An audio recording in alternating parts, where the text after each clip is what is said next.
মুসলমান বাবারা শুনেন, ট্রান্সজেন্ডারের বিষয়টা কি বুঝেন? এই ছেলেরা, ছেলে বানাইছে কে? মেয়ে বানাইছে কে? আল্লাহ। এর বাইরে মানুষের ভেতর আর কাউকে বানাইছে না। মানুষকে দুই ভাগে বিভক্ত করেছে, এক দল নারী আর এক দল পুরুষ। এর বাইরে আর কোন শ্রেণী নাই। আরেকটা আছে হিজরা। হিজরাকে আমরা বাংলাদেশ রাষ্ট্র থার্ড জেন্ডার বলেছে, তৃতীয় লিঙ্গ বলেছে। ইসলাম তাদেরকে তৃতীয় লিঙ্গ বলে না। ইসলাম বলে যেই হিজরার মধ্যে পুরুষের মনোভাব বেশি, পুরুষালী ভাব বেশি, দেখতে পুরুষের মতো, কার্যক্রম পুরুষের মতো, বডি ল্যাঙ্গুয়েজ পুরুষের মতো, তাহলে সে হিজরা পুরুষ হবে, তাকে হিজরা বলা যাবে না। যেই হিজরা, তাকে তৃতীয় লিঙ্গ বলা যাবে না। যেই হিজরার মধ্যে দেখতে নারীর মতো, অবয়ব নারীর মতো, আচরণ নারীর মতো, নারী নারী ভাব বেশি পাওয়া যায়, ইসলাম বলে তাকে নারী বলা হবে, তৃতীয় লিঙ্গ বলা হবে না। ইসলাম কেন হিজরাকে তৃতীয় লিঙ্গ বলে না? তৃতীয় লিঙ্গ মানেই হলো পরিবার থেকে আলাদা করে দেওয়া। থার্ড জেন্ডার মানেই হলো নারী পুরুষ থেকে আলাদা করে ভিন্ন একটা পর্যায়ে নিয়ে যাওয়া। ইসলাম বলে তারা পরিবার থেকে আলাদা হবে না। হিজরা আমার ভাই না হয় আমার বোন, সে আমার পরিবারের সদস্য, সে আমার ঘরের সদস্য। ইসলাম বলে হিজরাদের ভেতরে পুরুষের ভাব যার মধ্যে বেশি থাকবে, সে সম্পদের বন্টন পাবে ভাইয়ের মতো। যার মধ্যে মেয়ের রূপ বেশি থাকবে, সে বন্টনের সম্পদ পাবে বোনের মতো। ইসলাম পরিবার থেকে আলাদা করে নাই। অর্থাৎ থার্ড জেন্ডারের মর্যাদা দিয়ে তাদেরকে সম্মান দেওয়া হয় নাই, বরং তাদেরকে পর্যাপ্ত সম্মান দিয়েছে আমাদের ইসলাম। ইসলাম বলে তারা পরিবারের সদস্য আলাদা না। মাসআলা বুঝলেন? তারপরেও রাষ্ট্র যেহেতু থার্ড জেন্ডার বলে তৃতীয় লিঙ্গ হিসেবে তাদেরকে একটা পর্যায়ে রেখেছে। থার্ড জেন্ডার তৃতীয় লিঙ্গ আমাদের ভাই আমাদের বোন। কিন্তু ট্রান্সজেন্ডার যারা, মনে চাইছে পুরুষ থেকে নারী হইব, একটা অপারেশন কইরা এগুলা চাপার দাঁত ফলাইতে হবে। কথা বলেন ঠিক কিনা? ট্রান্সজেন্ডার বলতে তারা কি কৌশল করছে দেখেন।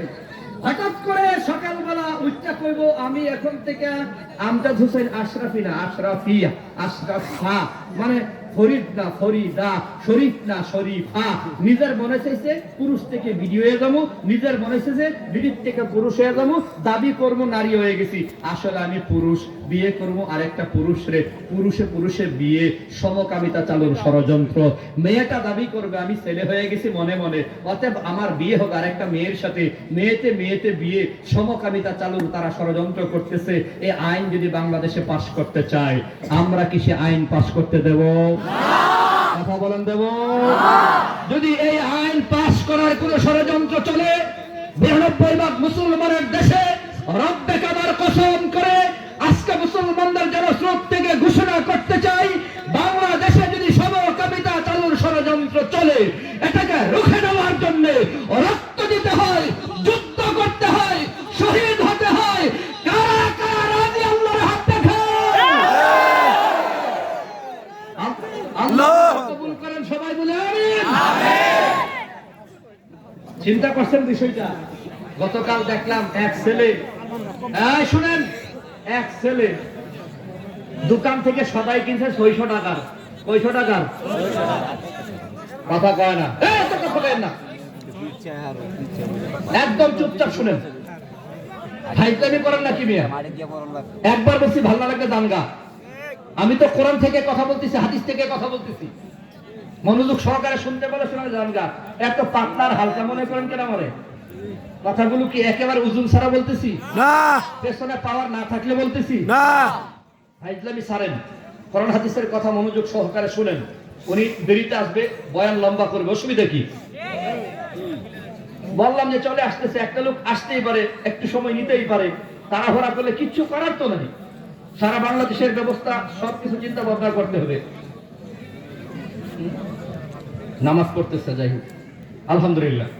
ওনার আমি বলছিলাম যে আবু তোহা আদনান ভাইয়ের ভক্ত যারা, তারা অবশ্যই বুঝতে হবে উনি নামাজের ব্যাপারে খুব বেশি কঠোর। আমি নিজে দেখছি, একেবারে সুন্নত তরিকায় নামাজ, ধীরে সুস্থে আস্তে আস্তে পড়ে, গাড়ি যাই যাক, মাহফিল যাই যাক।